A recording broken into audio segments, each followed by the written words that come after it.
Hi, everybody. I'm George, and welcome to the best little horror house in Philly, the show where we talk about the best horror movie ever made, according to our guest at least. And today's guest is a doozy. You might know him as part of the Pretend Friends or the gaming show Continue, but he's a movie aficionado in his own right. Nick Murphy is here. Hello, I'll take that title. Thank you so much. How's it going, Nick? I'm great, man. How are you? I'm doing really well. You are one third of the show Continue, a big Philly gaming show that I'm a big fan of myself. And you guys have played a handful of horror games on the show, including recently the Evil Dead game, which I was disappointed to see looked pretty dreadful. I think there's another. I think we have one more that we're saving for this Halloween. Oh, nice. That I heard is kind of better. Well, hey, hopefully, I guess. Yeah, we'll see. Are you into horror games at all on your own, like besides the show? No, like after I played like Resident Evil 2 with my brother in like 99, I was like, well, these are too scary for me nowadays. They got way too advanced. I mean, even like NES Friday the 13th like scared me as a kid. Hey, he was purple and blue with scary colors. Dude, he would just pop out, man. He was the king of jump scares. But yeah, like I fell off of the horror game. Yeah, that whole genre just missed me.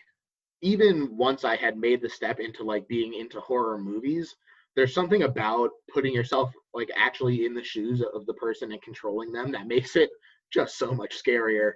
Yeah, well, you watch a horror movie and you're like, okay, I know what to do in this situation. And then you play the game and you're like, I should just run in a straight line, never turn anyway. Yeah, exactly. I remember I was in college when the game Outlast came out, and I was living in a house with several of my friends, and I was up on the third floor, and the two of us were playing it together, and there's a jump scare like right at the beginning of it. And I was playing in the dark, and it scared me so bad that I screamed, and the friend I was playing with, my scream scared him. Oh my God. He screamed. And then when he screamed, I was terrified again because all of a sudden my friend was screaming too. So I fell, made a huge thump, and one of my friends literally ran up because he thought someone had gotten hurt. So the moral of the story is Outlast was the last horror game that I played. Oh my God. It's like a chain puke reaction kind of thing. Yeah. That's insane. It's been a while. Although I did like the new Friday the 13th game as well, which I guess is technically a horror game, although. Yeah, I heard that was pretty good. And I heard I think there was like an Aliens game that came out recently. That was like yeah, I heard that was a good kind of return to that. Paul was telling me that the new Doom game is pretty scary too. There's some scary elements in that. Outside of video games, are you into horror in movies at large? Is that something that you usually watch, or is it kind of a more rare thing for you? It's a little on the rare side, but I try and watch as much as I can. Paul, who's on the show Continue with me, he's been telling me about Hereditary and Midsommar, and I watched Midsommar the other day, and it was a trip. It was definitely like like an art house horror movie, and really interesting. But yeah, I try and watch some occasionally. I have like a stack of movies that I just try and like get through at some point, but it's easily like 20 high at this point. Right. And there's a few on there that I've been kind of sitting on that I've been meaning to watch, just kind of haven't gotten the mood for it. I wanted to watch Girl Walks Alone at Night, I think. I believe it's a Girl Walks Home Alone at Night. And yes. Definitely check that out if you get a chance. It's very like moody and atmospheric, and the main male actor really reminds me of kind of James Dean, honestly. Oh, interesting. Yeah, it's a cool one. That one's been sitting on my pile, and You're Next has been sitting, on my pile for like the past 6 months to a year. They're also great. Yeah, just got to get like in the mood for. I think I'm going to try and tackle Hereditary next because I still haven't seen that. Can't recommend that one enough. I have already deemed it the best horror movie ever made a couple episodes back now. Really? All right, man. Dude, that's high praise. I'll take it. Yes. Well, I do say that for every movie that's on here. I feel the same way. People always ask me like what movie I should watch, and I recommend like so many movies to them, and they're like, that movie wasn't that good. I was like, I don't know. I thought it was great. Just the fact that it got made is enough for me. That's what it's all about. Is there a subgenre within horror that you find yourself watching more when you do watch it? Like, are you into like paranormal stuff? You prefer slashers? Definitely not into creepy kids. I have a son, so like creepy kids just creep me out. And then there's like realistic horror. Like the first Purge movie I thought was like a really interesting sci-fi horror. kind of element. When they start getting more like realistic, I think I like pull back. Like my wife and I saw The Strangers in the theater. Yeah. And that just like terrified us to no end because it was there was no like paranormal part to it. It was just like Yeah, that was that groundedness that really yeah. makes it feel too real. Yeah, exactly. Like I really liked like Paranormal Activity. I thought was really cool. All like the Blumhouse is really interesting. There's this great sci-fi movie they released a couple years ago called Upgrade, Oh yeah. which is like more sci-fi, but there are like horror elements to it. Like there's a lot of like viscera and gore in it.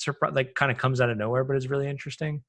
Oh yeah. Plus, Um, I mean, just the ethical horror of him being unable yes, to control himself and everything. yes. Oh my god, it's just so like hyper violent at some points. I Yeah. did watch today. I put on they made this Banana Splits horror movie. Do you remember the Banana Splits?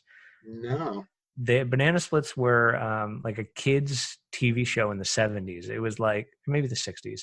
It was like, so there's the Beatles, and then the American answer to the Beatles were the Monkees, and the Monkees had their own TV show, like a variety show where they would sing songs and like do skits and stuff like that.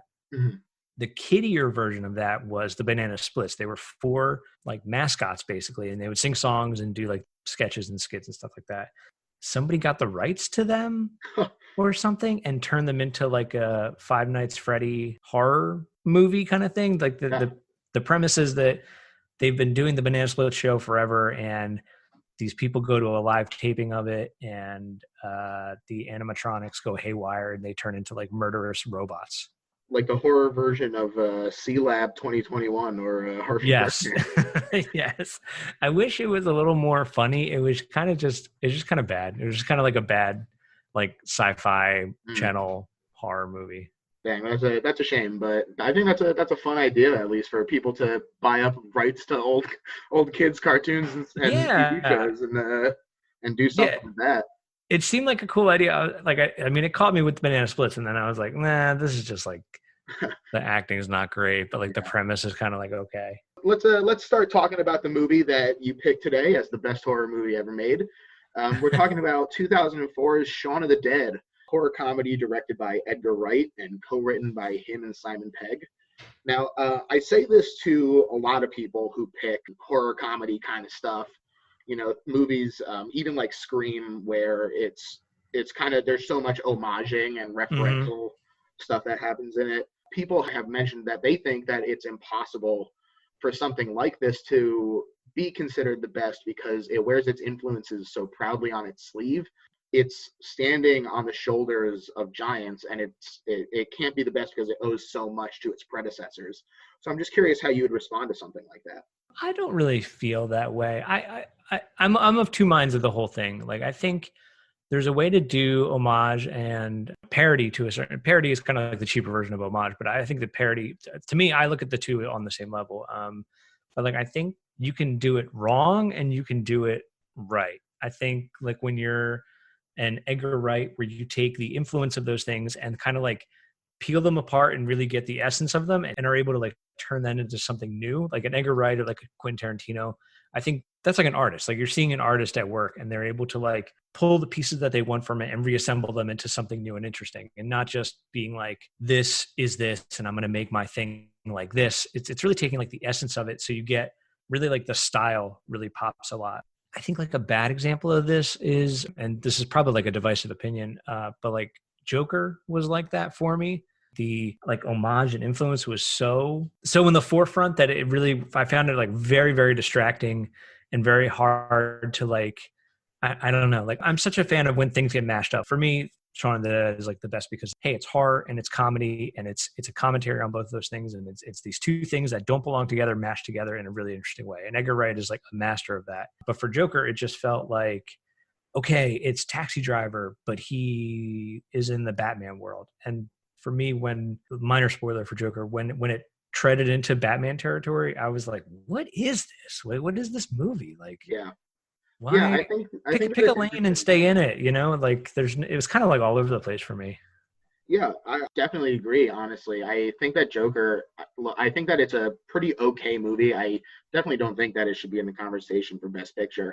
Yeah. But I just think that it's interesting that people are like, "Oh, Joaquin Phoenix did so good, and this movie is so good," and I'm like, Joaquin Phoenix is good in everything. Hmm.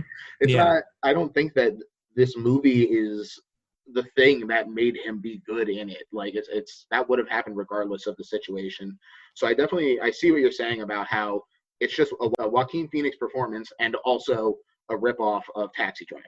Like Right, right. Like so much so that even like Robert De Niro being in it and him being this like king of comedy kind of thing, it just felt like the simple fact that there's like a trash strike in Gotham City, right? Like that's yeah, like it's so on the nose, dude. It's like you're not even trying to like hide it at this point. And just to see like at the Golden Globes, it's like Quentin Tarantino, Martin Scorsese, all these incredible filmmakers, and Todd Phillips.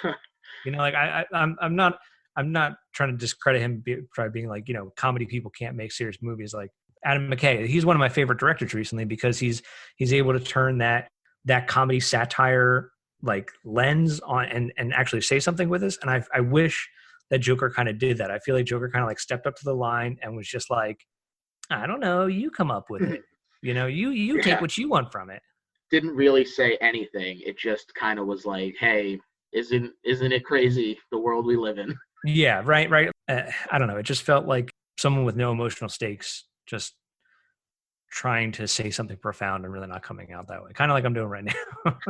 But to turn it back to like Edgar Wright, I think Edgar Wright can come up to that line and actually have something to say about the genre, and it can be a loving homage to the thing that he's not parodying. That's not the right word, but the thing he's trying to like showcase Yeah. in an interesting way. I definitely don't feel that it's impossible for something that references and stands on the shoulders of other important works can't be considered the best. It's interesting that you mentioned Quentin Tarantino because you're not alone in loving this movie. He named it as one of the top 20 movies made after 1992. So he is also a big fan. This was made for only $5 million. Wow. Pretty good. It made around a little under $40 million at the box office. So it definitely made its money back, which you love to see these movies actually be successful. And it's funny, this was made in 2004. I can't believe this movie is 16 years old. Yeah, seriously. Do you how like if you don't mind me asking, like how old are you? Like what age? I'm 27. Do you remember when this came out, or I guess you're probably like of age? Really, I was really excited for it. I had an older brother as well, so like Oh, I okay. definitely wanted to be like the cool older kid. Right, right. Yeah, I But just yeah, remember like, and I don't know if your experience is like this too. I think I caught it on like HBO or something. So I guess I was probably like a little later to the party. It was one of those movies that you watch and you're just like, whoa, this is unlike anything I've ever seen before. It's so dense with stuff, and it was like I immediately wanted to like watch it again. So I immediately remember being like, I watched it. I remember vividly watching it in the afternoon, which is mhm, probably not the ideal time to watch like a horror movie, but like I remember watching it like that and then looking on our guide to find out when it was coming on again. It came on later that night. And I remember watching it again, like 2 times in one day, just to like really absorb all of it. Because I feel like it's such a rapid fire, like comedy kind of thing. I was never used to that. And it definitely took like a 2 viewing to really pick up on like all the little subtleties of it. definitely. It's a joke a minute, and then on top of that, there's so much going on in the background of it as well Hmm. that really it takes at least two, I'd say, to Yeah. really absorb what's going on in this. I mean, a And real prime to like way to like pick that, like for me, like the standout thing for that, once I really like watching that first sequence when Shaun goes to the corner store, right? And then he does it again after the zombie apocalypse happens. It's happening and you're like, whoa, this is weird. This is deja vu. And then when you go back and watch it the second time, you're like, wow, every single character that he sees along his journey, and it's all a one shot, which is incredible. Every character comes back in a zombie form, and the thing they're doing normal is like this weird zombie version later. It's incredible. I can't get over it. yeah, it's got an incredible eye to detail, and it doesn't show its age at all. I mean, the the only thing that dates it is I listened to the commentary and also watched the like on disc trivia thing, and Hmm. the only thing that dates it is the insane amount of Urban Dictionary references. They really emphasized it. Wow, that's really funny. Yeah. So this is Edgar Wright's first real feature movie, Hmm. and it's also the first part of the unofficial Three Flavors Cornetto trilogy. Yeah. The other two are Hot Fuzz and The World's End. This is the red strawberry flavor that represents the blood of the zombies. The other two are blue vanilla, which is the police for Hot Buzz, and green and peppermint with Chip for The World's End, which is the science fiction extraterrestrial one. So as you can see, Edgar Wright really a fan of kind of these genre movies. He has a real affection for these looked down on genres of, like sci-fi and horror. He would eventually go on to make Baby Driver recently, and one of my all-time favorites, Scott Pilgrim vs. the World. Mm-hmm. This also stars Simon Pegg as our titular hero, Shaun. He also co-wrote it with Edgar. Nick Frost as Ed, Kate Ashfield as Liz, Lucy Davis as Diane, and Dylan Moran as our David. And that's our main group. Like you said, there's all this really amazing sort of symmetry. It starts off at the Winchester in London. The entire movie, this is where they're trying to get to. So you get a nice wraparound with the beginning and end, this focus on the Winchester. And you also get a really great introduction to the relationships of the movies. It starts off, it's a lockdown shot of Shaun and Liz, his girlfriend, and then we see Ed just off camera swearing and playing video games. And then there's Diane and David looking disapprovingly over Liz's shoulder. And then Liz has to treat Shaun like a child, explaining what exacerbate means. And it's just this really great sort of microcosm of all of their relationships with each other. The movie is packed with nice moments that on first viewing in the beginning of the film, you're kind of like, wow, that's just a throwaway thing. They're just saying words or doing actions because that's what they would do. It really has no relevance for later in the film. Until later in the film, you realize these things, oh, wow, all of these things have been building toward this. Even like when Shaun and Ed are playing video games in their apartment, they're like top left, top right, reload. Like this video game pastime that they have is actually training them. It's a skill they use later on in the film to tag team zombies. It's great. And Edgar, in the commentary, he mentions that in order to establish a sense of realism, this is actually the only scene where there are no horror reference in this prologue scene. Oh, interesting. And basically the long and short of it is Liz and Shaun are in a rut. She's sick of it. Shaun promises to change. We then get really nice opening credits. I've mentioned it before on the show, but I am a big fan of opening credits. I think that they've kind of lost a little bit of their luster recently. Yeah, I think the television has kind of like surpassed movies in that. Like they're just good like title sequences now in TV shows rather than in movies. Definitely. But I think that this does a good job with the opening credits. I think that this is a nice one. It's a bunch of people doing repetitive tasks like zombies.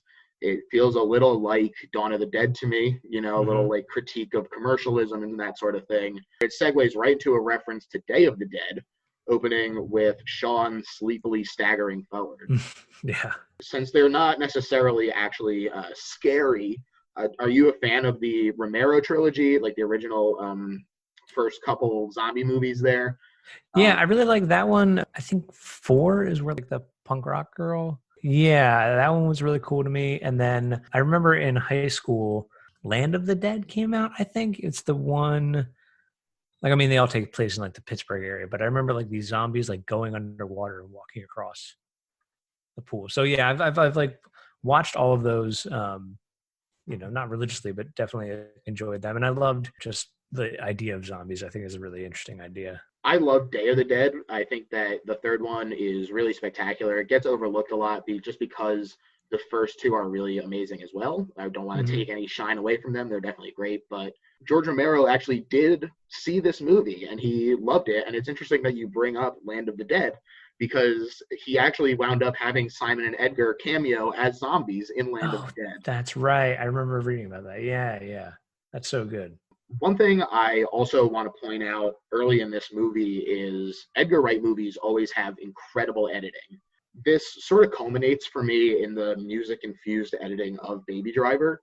But there's some really fun, quick action cuts for mundane tasks in this movie. He himself said that it's an homage to James Cameron and Sam Raimi and those kind of intense tooling up scenes. Yeah, Army of Darkness has a great one. Oh, yeah. Yeah, and I think that's really interesting. I think where it really highlights is the montage where they're making a plan to go rescue Liz once the zombie apocalypse kind of starts. And the nice part about this, you see the plan unfold, and then Ed interrupts, and then they change the plan, and then they change the plan again, and you see like the variations of that. So it's cool to. Edgar Wright is such a master of action and comedy, and weaving the two together simultaneously, and they both play off each other in really interesting ways. This leads into another reference. Like, this is the second reference in basically 2 seconds. This time, a reference to American Werewolf in London. And I just want to really reinforce what you said earlier about how he kind of absorbs these things into the core of the movie. It doesn't feel like in Scary Movie where they're just like, hey, do you recognize this thing? Mm-hmm. In this, it really becomes part of the film itself. Like this reference to an American Werewolf in London, Peter Serafinowicz appears in the mirror behind Shaun, but it's something that he would actually do in this character because he's angry and is showing up behind him to complain about Ed's irresponsible flatmate behavior. I love Pete. Pete's the best. He is great. He really is. Pete Serafinowicz, a really great actor as well. Pete is the name of the character as well. So yeah. And it's really great. I honestly wish that he had a little bit of a larger role in it because it's fun seeing that kind of dynamic with them. But oh my God, the voice of Darth Maul, man. So yeah, good. How can you say no, right? Right. And so his complaints about Ed, who is Nick Frost, include leaving the door open and contributing minimal amounts to rent made through selling weed. So right. the implication is that Ed is a no good Nick, as you might say. Yeah. I mean, complaining about him leaving the door open is ultimately one of the things that leads them to like having to leave the house. Yeah. I also love that Edgar is not above a fart joke. Yeah, no, not at all. It's so good. A silent one too, which is even better. Yeah, you have to really like it dawns on you just as much as it dawns on Shaun.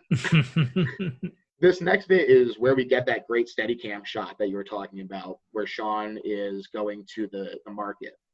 And we get a little bit of background here as to what's going to happen, even though we don't really know to pay attention yet. This is kind of one of the things that lends to the rewatchability of it. There's a news report playing on a radio as he walks past, and it mentions that the American deep space probe Omega-6 was set to return to Earth on the weekend, but returned 2 days early, breaking up over a populated area of southeast England. One thing that I don't think I ever noticed that. That's interesting. It continues kind of because when he goes into the market, he takes a look at the newspapers there, and I actually paused it to look at what the headlines were. Mm-hmm. And they're all talking about like a super flu that's claiming lives and nobody knows what's going on, but they're finding mutilated remains and blaming genetically modified crops. So it's really like a lot of detail in there. And I mean, you see those newspapers for like 2 seconds. So just really, you have to admire the level of craft that really goes into this. Yeah, it's really like an interesting way to just kind of like give the audience information without beating them over the head with it. Yeah, and it's not like A Quiet Place where it's like weakness, sound, question mark. Yeah, that's a rough one. And what I also really like about it is that it is done in a subtle way, but it's also not information that's necessarily like integral to the plot. Like it's great background and it's nice to have, but if you watch it without hearing that or noticing it or even just paying attention at all to it, like you're still gonna have a great time with this movie. Yeah, totally. And I think that going back to what you said about kind of the parody, the homage kind of thing. The cool thing about this movie is you could have never seen any of the movies that influenced this movie or even vaguely know what a zombie movie is. You don't need to know any information about anything to appreciate all the things in this movie. I always love movies that it's like, hey, here's this. But if you actually know what we're talking about, here's a little wink and a nod to you that like, hey, you're cool. You get it. That's what I always loved about his movies. Like if you get the homage and you get the thing, it's like an extra bit of entertainment that you can get from the movie. Yeah, it puts you in the in crowd. Totally. You feel cool about it. There's always a really big emphasis on the soundtracks of Edgar Wright's work. I mean, the soundtrack for Scott Pilgrim vs. the World is just absolutely out of this world. Yeah, it's on repeat all the time, at least once a year for me. Yeah, it's great. Yeah. And it's fun because in the next scene of Shaun of the Dead, Zombie Nation by Kernkraft plays, which I think is a little fun thing. Yeah, even in the title sequence, it's Ghost Town by the Specials. Yeah, really really haunting, really great. Yeah, just really Just really like you hear it and you're like, oh yeah, this could easily be about a zombie town. But he does that with a lot of movies where he mentions that they were considering also using "We Got to Get Out of This Place" by the Animals. That'd be cool. Yeah, so just really he really has an ear for what good music is for the scene and how it impacts the action of it. I mean, and two like really good examples of that at the end of the film. I mean, there's an entire fight scene choreographed to "Don't Stop Me Now" from Queen, and then going along with like the using news to like give information to the audience. There's that great part where it cuts to they're changing channels and it's cutting like every time they change the channel, like the TV is specifically warning them and telling them like all the information they need. The newscaster is starting that. They change the channel to Morrissey and it's like panic on the street of London, They change to the next thing and it continues the story and explaining what's happening and stuff. So like using that, I feel like he's one of the early directors that like spoke my language. And I'm sure you kind of felt that way too. You're like, oh my God, I only talk in movies and pop culture. Like that's this guy's right up my alley. Exactly. Yeah, I think you hit the nail on the head there. Shaun, in his day-to-day life, works as an electronics salesman. He gets no respect. He's about my age, and he is confronted in his in his electronics shop. Not his. He's confronted in the electronics shop by his stepfather, Philip, played by Bill Nighy. Really great actor. Always love to see him show up and stuff. Mm-hmm. This is also when we get our first look at a zombie eating a pigeon and then vanishing as a bus passes. Yeah. But, yeah, and really just kind of like interjecting the weirdness that the character's experiencing for a second, and then them going back to their normal life. It's also like the first appearance of the running "You've Got Run on You" gag. Oh yeah. I think Edgar Wright is so good at foreshadowing, with throwaway lines that wind up meaning having like a big impact later down the line. Like in Hot Fuzz, there's work in the moment as a joke. Right, and it doesn't feel like forced. It's just like it just feels natural, and then has like a in Hot Fuzz where the James Bond guy. I can't think of his name right now. Timothy Dalton. Yeah, Timothy Dalton.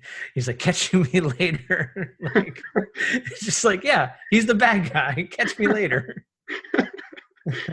Yeah, he really is great at that sort of thing. He also, so George Romero, not the only director that there's an homage to in this.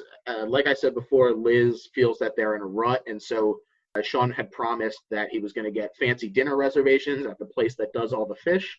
That is the actual title of the restaurant. That's great. Yeah, it's really fun when you see it as he's flipping through the phone book where he says it earlier, and you're just like, oh yeah, that's just the colloquialism, but no, he genuinely, that's the name of it. That's so good. And we also see an ad for Fulci's, which is a fun reference to Lucio Fulci, who directed the movie Zombie. Oh, that's cool. And that's an unofficial sequel to Dawn of the Dead, and it is the only movie, to my knowledge, that features a multi-minute fight scene between a shark and a zombie that's all practical and underwater. Whoa. So if that doesn't pique your interest, listeners, I don't know what will. Man, that's so good. Yeah. And this is also, we get to hear Edgar Wright on the phone in this moment when he calls them about trying to get a reservation. Oh, he's the waiter. That's right. Unfortunately, they're full up, and so he calls up Liz and suggests yet again that they go to the Winchester. And so Liz immediately breaks up with him. She's sick of the Winchester. She's sick of their life right now, and she's not having it anymore. Shaun goes over to Liz's to try and win her back, and we get some more relationship depth here, which is nice. We get to explore the characters a little more. This includes David's obnoxious infatuation with Liz. And boy, this scene is really just, he gets to really chew on it as he's smirking in the background while she yells. And it's really a great performance as he's like trying to hold back the smile. Really great. But, that's also a great part too, where Shaun comes up to this obstacle in his way. And he's like, well, I'm just I'll climb the wall or climb the guard, whatever the British version of what he's saying is. And it's a good gag. He winds up like needing to get buzzed in, right? And then later in the film, he actually does climb the thing, and it's a nice thing that is a realistic kind of thing, but winds up being this heroic payoff for him later on. Yeah, it absolutely does. That's the kind of thing we see throughout the entire movie. It's not just in this one place, and that's the kind of thing that makes Shaun such a fun character, is that we do get to see him evolve and have these kind of triumphs when at the beginning he can't even overcome the obstacle of a wall. Right, exactly. Shaun is devastated that he's been broken up with, and so he goes to get drunk with Ed at the Winchester. If You Leave Me Now by Chicago plays, which I think is very funny. I'm curious how you feel about licensed music in a movie as opposed to just score. I know that some people feel that it kind of takes them out of it because it's not the world of the movie necessarily anymore. It's your world intruding on it a little bit, as opposed to just the more subtle kind of, hey, here's kind of the emotional core of what's happening that happens with score. None of that ever bothers me. I always feel like putting pop music in a movie for me is just a reminder that this world exists in our world. Like a prime example, like I know for some people, the use of pop music in like Marvel movies like really bugs people. I don't know, with Guardians of the Galaxy, I thought it was a really smart and interesting way to make these characters that are otherworldly really like an instant connection with them. Yeah. And Edgar Wright uses like we talked about already, like music as a way to do that, to like advance the plot. He made an entire movie all about music and how it connects to people. 2 movies actually. Jesus. Yeah. I think that's like an interesting way. It definitely can be used cheaply and lazily, but I don't think I would categorize Edgar Wright as ever doing that. Definitely not. So while they're at the Winchester, Ed details their plans for them tomorrow. He says, we'll keep drinking. And everything that he says for tomorrow is a clue to an event that happens in the movie, kind of, again, with that emphasis on foreshadowing that Edgar loves to do. He says, we'll start with a Bloody Mary, which is the cashier that shows up at their house. Her name is Mary. Oh, my God. That's right. Yeah, and then we'll have a bite at the King's Head, which is Philip. We'll have a couple at the Little Princess. They're going to go pick up David and Diane, who are with Liz. Stagger back here, which is acting like zombies, to the bar, 4 shots. Use the rifle above the bar to kill the zombies. Oh, my God. That's so good. So smart. It's just so clever. It's unbelievable how all of these lines could be easily just be throwaway lines, but they serve such a good purpose. World's End is like a prime example of that. Like all the bar names having like, relevance to like what happens in the story. He thinks about like his movies more than probably any other director does. Like, yeah, that's the thing, is that for him, there are no throwaway lines. Everything serves a purpose. It's good real estate. It's just like, it's like when I watch 30 Rock, it's like, there's no pause for the audience to catch their breath from laughing. Like if you miss the joke, if you don't get it, it's okay. There's another one coming like right now. And the cool thing is that like everyone's a home run, Mm-hmm. Yeah, it's part of what makes him such an interesting director, and the fact that he's been able to maintain it for such a consistent period of time is really remarkable. So the fellows pour themselves out the door, and they see a zombie eating someone, although they think it's just them making out. I love this bit where they're singing Grandmaster Flash's White Lines, and the zombie moans at them. Yeah, it's so good. They go home, and we get to see Pete a little more here. He complains about them playing music at 4 a.m. and tells Ed that if he wants to be an animal, he can go live in the shed. Live in the shed, yep. Again, more foreshadowing. He also gripes about being bit by a mugger before berating Shaun to get his life together. Mm-hmm. That shot of him in the morning, like it going from night to day in like a one shot with just like a lighting change. I use that as an example of ways to pass time in film, like a really smart way to do it, rather than like cutting to like an exterior or anything like that. It's phenomenal. Yeah, it really is. They said that he sat there for literally 30 seconds, and you see an incredible shift from it into the next morning. It does a spectacular job. In the morning, we get that same steady cam shot that we talked about before. This is again that kind of deja vu. This is actually the very first thing that they filmed, is this post-destruction version. So that's interesting. Yeah, pretty ambitious of them. Yeah, seriously. What is it, like probably like 2-3 minute one shot? Yeah, and it took them 13 takes to get this done. Wow. Yeah, so really they're putting the work in on day one. Yeah, seriously, that's incredible. This time, a zombie apocalypse has overwhelmed London, and it features all the same people from before, now zombified, as you mentioned before. But Shaun and Ed are slow to notice, despite uh, huge bloody footprints on doors. Everything is deserted and destroyed. But eventually, because Ed sees Mary, the zombie, out in the garden.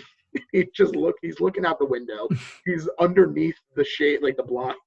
Yeah. He's just like, there's a girl in the garden. The girl in the garden. Yeah, that's one of the things you're always like, is that a British like term that I should know? Or are they just saying things weird? It's Yeah, I believe, I think he said that it was a reference to something that I didn't know. That's one. And then there's shortly after this, when Shaun calls his mother, Ed just interjects, it's like, we're coming to get you, Barbara. Like, I didn't realize that was like a throwback to Night of the Living Dead. Night of the Living Dead. Yeah, we're going to get you, Barbara. Yeah. Yep.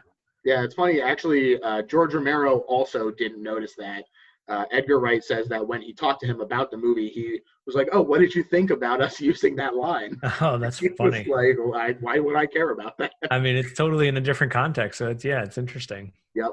So like I said, they're slow to notice, but they encounter two zombies in their garden, including Mary from Landis Groceries. Landis Groceries, a reference to John Landis, director of American Werewolf in London.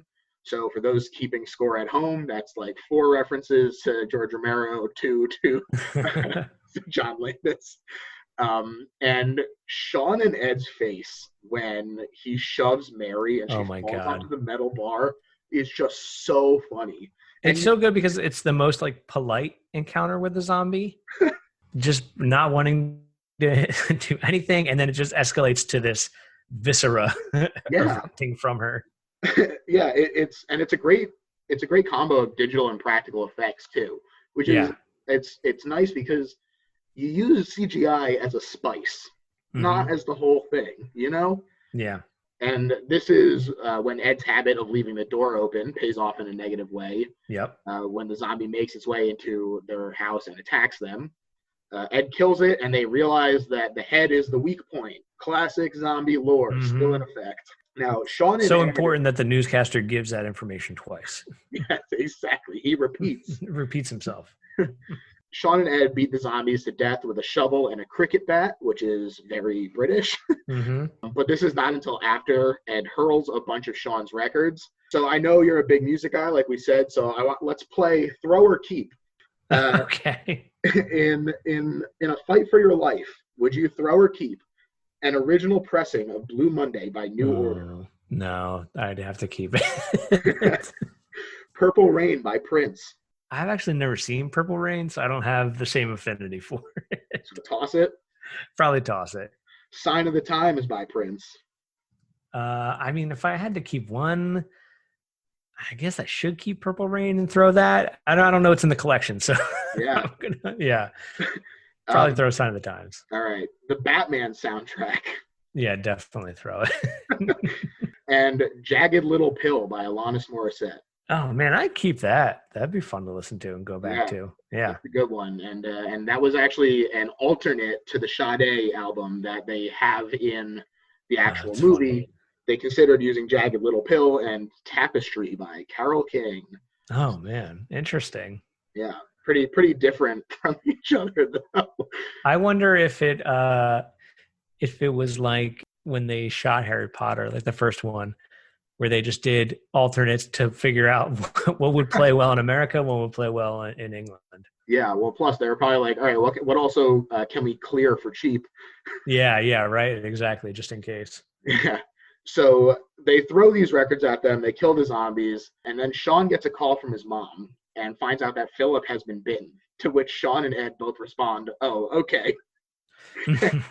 Just really funny. Helps to kind of cement the rocky relationship that Shaun has with his stepfather. And they say they come up with a plan to rescue Liz and Shaun's mom and then wait out the crisis in the Winchester. This is when Ed says, we're coming to get you, Barbara. Right. And they escape in Pete's car after finding zombie Pete in the bathroom. Completely naked in the shower. He does a very funny physical humor bit where he like kind of falls into the curtain. Yeah, yeah. And it's a fun time. Then they go pick up Barbara and Philip. He gets bitten shortly after Hmm. again, and they use Philip's prize Jaguar to pick up Hmm. Liz and her friends Diane and David. So now you've got all of these people. You got Liz, Ed, Diane, David, Shaun, Barbara, and Philip packed into a sports car. So that's the zombie apocalypse for you. You really got to Yeah, make use of every square inch there. it's so good. On the way to the Winchester, Philip apologizes for being a bad stepdad, but says that he was Hmm. just trying to make sure he was strong and given the motivation to succeed, but it wasn't easy. They make up just in time for him to turn into a zombie. Right, right. And Uh, to care about the car, well, as he's still a zombie. exactly. Like they abandon the car with like metal music playing, and then Zombie Philip turns the metal music off, Yeah, just like he yeah, did when he was still alive. exactly. Yeah, it's they still seem to retain a little bit of their There's a little self, bit of old Phil in there. and it's really interesting to me that he manages to put in such a genuinely touching performance here. I mean, he's in what, like three brief scenes, probably has under 25 lines total. Uh, Yeah. and you still manage to feel for him here in his death. So Yeah, he really is like an amazing actor. And like kudos to like Simon Pegg, man. Like the whole movie kind of like rests on his shoulders and he does a great job. There's parts at the end where it's like, man, I really actually feel for this guy. definitely. And like you said, they kind of abandon the vehicle here because now there's a zombie in it. So, and they go to continue on foot. And there's a fun kind of sneaking through backyards bit here. Oh, And they, a fun reoccurring sneaking through backyards bit in all of his movies. oh yeah, they meet their mirror group basically, where everyone is. It's like the same kind of tropes and archetypes that are Yeah. in both groups. This is Yeah, also Simon Pegg meets Jessica Stevenson from Spaced, which Spaced has some great. If you've never seen that, that's a great show to watch because you get to see kind of like the pieces of Shaun of the Dead assemble. mhm. There's like a sequence where Sean. Oh my god, Tim Simon Pegg's character uh, thinks that there's like a zombie infestation. So you really see like, oh wow, that's the genesis of Shaun of the Dead right there in this little scene from this short series that they made. Yeah, it's very cool. It's only one season, so people should definitely check it out. It's not that much of a time investment. It's really great. It's also Edgar Wright, Nick Frost, and Simon Pegg. So definitely, if you're into this movie, you should check out Space for sure. This mirror group also includes a nice cameo by Martin Freeman, who Mm. has since gone on to much larger things, but in my heart, he will always be the star of Hitchhiker's Guide to the Galaxy. Hmm. And they find a huge mob of zombies between them and the Winchester. And they decide that the only way through is to act like zombies themselves. Now, this is, again, a classic trope in zombie movies, although you do usually have to cover yourselves in viscera to get away with it. Yeah, yeah. But Shaun does a great imitation of Bub from Day of the Dead here, and they are going through, but they find that the door is locked. And so Shaun decides that he's going to be heroic here. This is kind of his first real heroic moment. And he decides that he's going to be bait to allow them time to get inside the pub. There's some really great costuming going on here. They said that they purposely avoided primary colors to create kind of a muted brown mass of death. Oh, Um, interesting. yeah, I'm curious what your opinion on fast zombies is, because this is very much sort of the slow, methodical, creeping death style zombies. I like the creeping death kind of one. It's weird. I feel like the rage virus zombies from like 28 Days Later seems more realistic.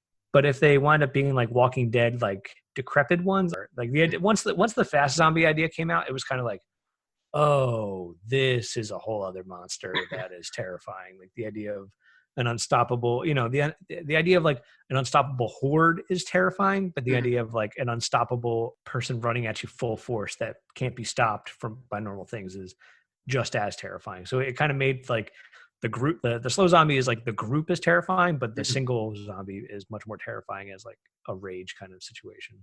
Yeah, I couldn't agree more. I definitely prefer the slow zombies. I feel like Simon Pegg said it very well himself when he said that death is not an energy drink, and Yeah. I think that is a really pretty much all you need to say as far as I'm concerned. Hmm. the rest of the group gets into the bar, and David has like a little bit of a nervous break there. Yeah, but yeah. but they're rejoined by Shaun after about 20 minutes, and they decide they're just going to ride it out in there. The movie takes a turn for the genuinely kind of creepy here when Shaun turns on the light and reveals a horde of zombies, like literally on the other side of the door. Yeah. Ed also plays a game that makes a huge amount of noise and attracts a Mm-hmm. bunch of zombies that cast all kinds of spooky shadows through the windows and everything. Yeah. Eventually, they wind up like looking around and finding the zombie form of the original bartender and owner of the Winchester. And this is the "Don't Stop Me Now" scene that you mentioned earlier. It is just delightful. It's Yeah, so good. it's so good. This to me is one of the moments that it becomes like one of cinema's great music moments where it ties the song so completely together to the scene that it becomes almost impossible to use it in other movies, even to hear it without thinking of the movie. At least that's the case for me. I mean, I always think of this movie when that song comes on, and it's a great song, so it comes on pretty frequently for me. Mm-hmm. Yeah, same. It definitely it's one of those cool moments that's like, oh, a fight scene to a cool pop song. Like, that's cool. Okay. Like yeah, and it definitely like cements that song and the scene in your brain. Two alternatives that they considered instead of "Don't Stop Me Now" Oh, were interesting. the song "Rasputin" by Boney M, which is kind of a weird disco song that I happen Okay. to enjoy, and Interesting. "Never Gonna Give You Up" by Barry White. Never Gonna Give You Up would be really interesting. I mean, yeah, like Don't Stop Me Now is cool because it's like, yeah, zombies are unstoppable. Like Never Gonna Give You Up is, the idea of this unrelenting Yeah, love coming at you. That's interesting. plus kind of the idea of they're not officially back together yet, him and Liz, and so Yeah. the idea of how this works on another level with him trying to get her back. I think it would have been an interesting choice. I definitely love "Don't Stop Me Now." I think it works perfectly, but just something where in another timeline we got "Never Gonna Give You Up" there, and I think it would have been just as good. Yeah, definitely. Shaun takes a dart to the head here, which is something that I did see happen once in high school, and it Oh is my God. really scary. That's terrifying. They're so like the needle part is so long. That's Yeah, terrifying. yeah. The kid's mom was a nurse, thankfully. Oh so, my God. so she like came down and calmed us all down, but it was really a hell of a moment, and so this I mean, I'm always sure that kid didn't pull it out and use it as an acting prop no, he immediately certainly did after. not. Okay. So he takes the dart out and then discovers that the Winchester rifle above the bar is indeed illegally functional, as was Hmm. very much speculated by Ed throughout the entire Yeah. movie. And that dogs can look up. Yeah, which he genuinely does believe. There's a great headshot here to cap off this fight, and it's another great blend of digital and practical. I admire the way that Edgar Wright does this, because don't get me wrong, I will go to bat for full practical 100% of the time, but if you're going to use digital effects, I think that the way he does it is great. He said that just the bullet hole in front is digital and that all the splatter and everything in the back is practical effects. Interesting. Yeah, a nice compromise, I think. That's cool. He does that. Barbara, He does that so well. yeah, Yeah. it blends together in a way that makes it unnoticeable, which is really what CGI like. It's CGI is such an interesting beast to me because it doesn't become noticeable until it's bad. So when Right. Exactly. people are like, "Oh, CGI sucks," and it's true that when it's used in a bad way, it sucks. But in a lot of times, it can do things like this, where it makes a nice little bullet wound exactly where they need it to be, and then they can focus on the practical effects of the splatter and everything. So Right. Exactly. Barbara, Shaun's mom, reveals to Liz her bite wound that she got while they were hopping fences earlier. It's really just disgusting. This is a great effect. It's like a puddle of like half of her wrist is gone, basically. Yes. Yeah. Yeah. And this moment is very representative of like the British stiff upper lip thing to me, where she's like, "Oh, I didn't want anyone to be worried." Meanwhile, Yeah. she's basically dead. Yeah. The keep calm and carry on. Definitely. Yeah. And then Barbara dies after giving Liz her necklace and approval, and David goes to shoot her. Now, Shaun stops him, causing them and the rest of the group to start arguing. Shaun accuses David again of being in love with Liz. This time it is corroborated by David's girlfriend, Diane. Drama. But Diane basically says, like, I know that you are in love with her. I was there to pick up the pieces. I don't really care. Yeah. And Liz is able to stop the arguing, and a distraught Shaun is forced to shoot his mom, Barbara, in the head. I think it's so shitty and representative of David that he's the one who's like, oh, like, I have the gun, I'm going to shoot her. And then as soon as she actually becomes a zombie, he hands the gun off to Shaun and makes right, to deal with. Really messed up. So come on, David, be better. He actually tries to leave, David, but zombies break into the pub and he's disemboweled and devoured in a scene that really resembles Joe Pilato's amazing death in Day of the Dead. It clearly, you're right. He and I are simpatico on this because there's so many Day of the Dead references in this, and it's really a spectacular zombie movie. So yeah, it's really, he really gets like torn in half almost. Oh yeah. Yeah, it's great. And Diane runs after him into basically certain death. Mm-hmm. So, Shaun literally is still holding the head of David. And he actually has it. He still has that head. It's stuffed full of dollar bills, he said. The music here is also a really great musical homage to Suspiria and that kind of goblin synth-heavy style of score. Yeah. It's really great. There was also much earlier a John Carpenter synth score reference. It's really interesting to me that, like I said, he has this huge emphasis on music that he's able to pack homages and references even into the musical stings that happen. Yeah, that's interesting. I saw Spirit for the first time recently. I really now I'm gonna have to rewatch Shaun of the Dead and really keep an eye out for it. Out for that, yeah. Or an ear out, I guess. And Pete finally, he gets revenge. He shows up and he bites Ed, gets his revenge for all the frustration. That's so good. And Shaun is forced to shoot Pete.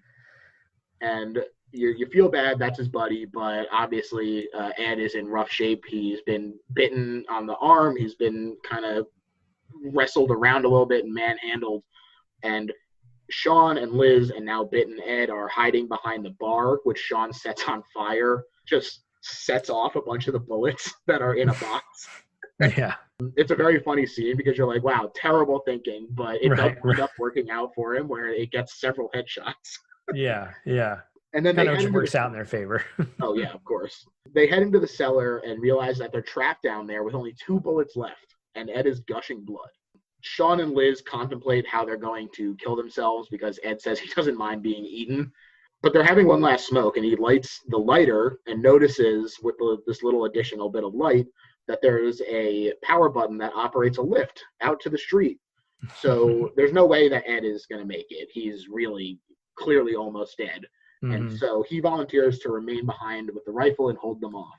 Liz and Shaun prepare to attack and make a run for it. But before they can do anything, the army arrives and absolutely massacres the zombies. Mm-hmm. They just really light into them. And the Daisy from space, she's there again. She made it. She lived. Yeah, I'm happy that she managed to survive. And as Shaun and Liz walk off, they hold hands and everything is back to normal for them, except nicely, it seems that Shaun has grown up a little bit and become much more of an adult. Now, in the newscast, as civilization returns basically to normal, we get to see Edgar Wright as a zombie falling in the background. But we also get to see what's become of the world. We see them being used as like labor and entertainment. They're on game shows. And there's Zombaid instead of Live Aid. All kinds of fun things that feel like very realistic depictions of if this happened and then the world did go back to normal, what kind of would be the ripple effects of this? And I think that he's right in that they probably would just wind up being like cheap labor and totally.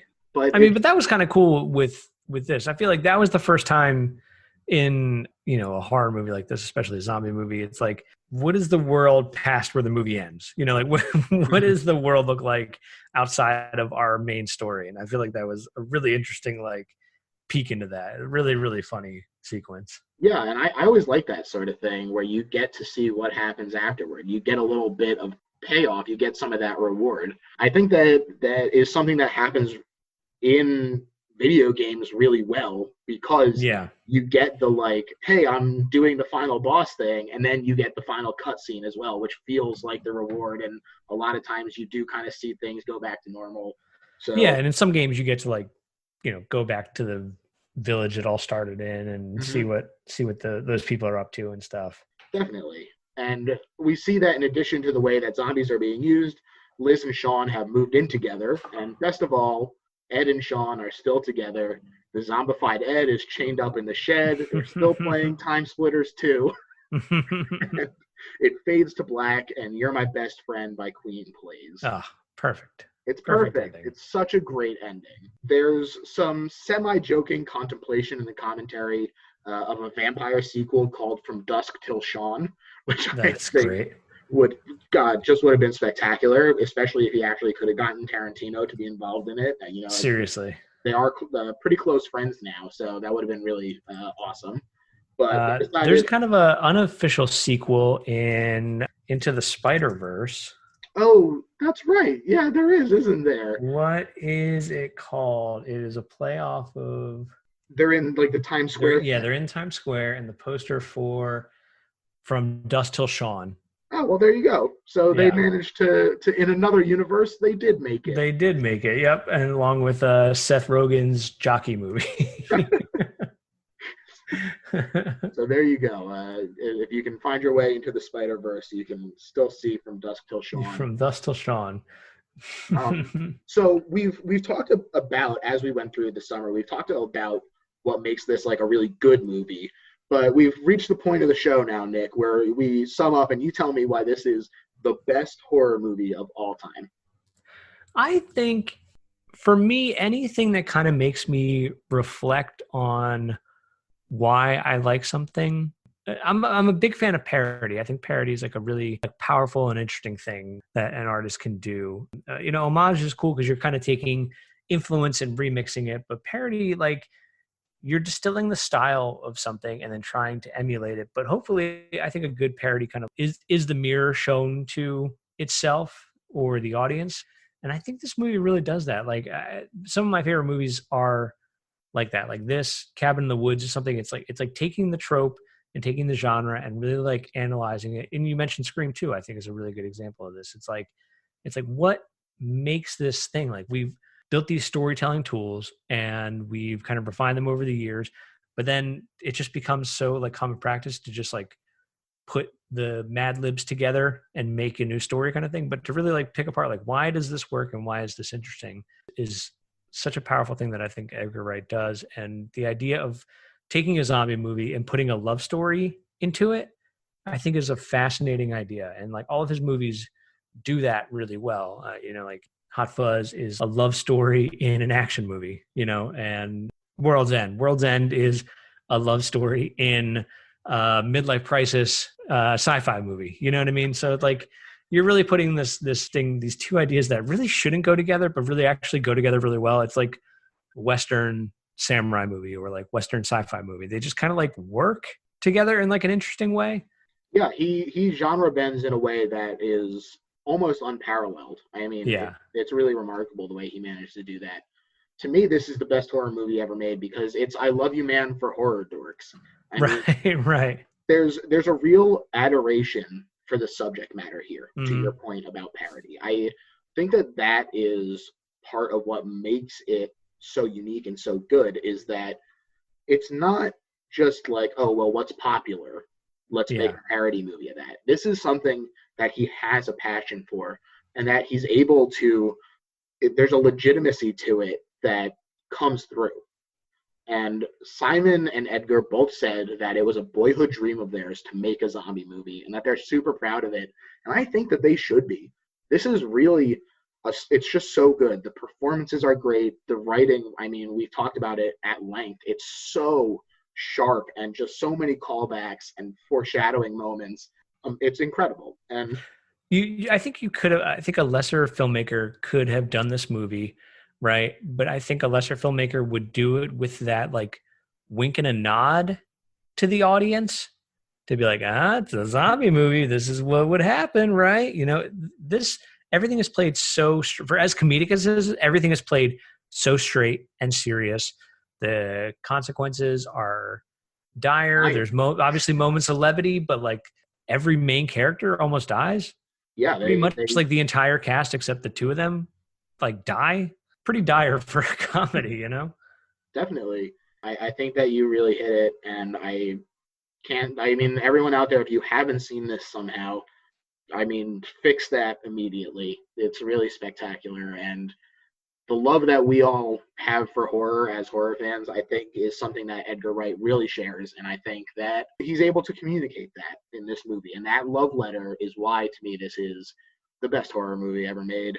Nick, I want to thank you for coming on the show. This is the opportunity where you can plug anything that you feel so inclined. Thanks for having me. You can find me on Twitter at Hey Nick Murphy. If you want to check out my video game web show I do with my two friends Paul and Josh, it's on YouTube. It's Continue with a question mark. You can go to youtube.com/continue show. We're on Twitter at Continue Show too. It's really just a way for us to like plug the episodes that come out. And then we do a tabletop role-playing podcast called Pretend Friends. You can find it wherever you get your podcasts. Yeah, definitely check all those things out. Continue is great. I've been watching it for years, and thanks, man. The other stuff is really spectacular as well. As far as me, you can find the show on Twitter at Little Horror PHL.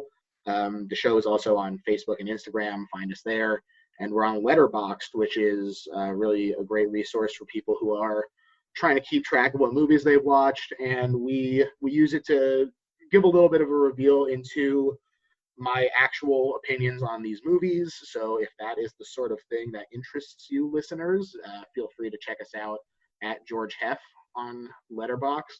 And that's it. Feel free to also give us a rating and review if you're enjoying the show. And that's pretty much it. Thanks again, everyone. Bye.